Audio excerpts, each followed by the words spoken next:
Hero. So, 25th of January 2023. We talked about Kusko, the big mid distance race. About to go down there in Southwest Alaska in Bethel, off of the road system. And like I said, I think Kaiser is going to be the fan favorite. Pete Kaiser, a half native guy who is, what was he, second place last year in Iditarod. He's won the Iditarod before, had quite a few Kusko 300 victories, over the years.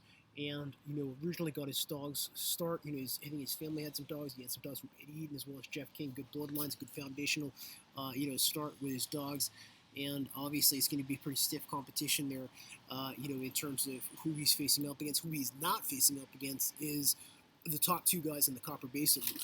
Just last weekend or whatever it was, Jessie Holmes and Brent Sass, who chances are he's going to be facing up against in March in Iditarod, in terms of, Pete Kaiser. So, a couple of those teams, and that's pretty typical. A lot of times back in the day, Yukon Quest mushers would go run the Copper Basin, and a lot of the guys who ran Iditarod would run the Kusko.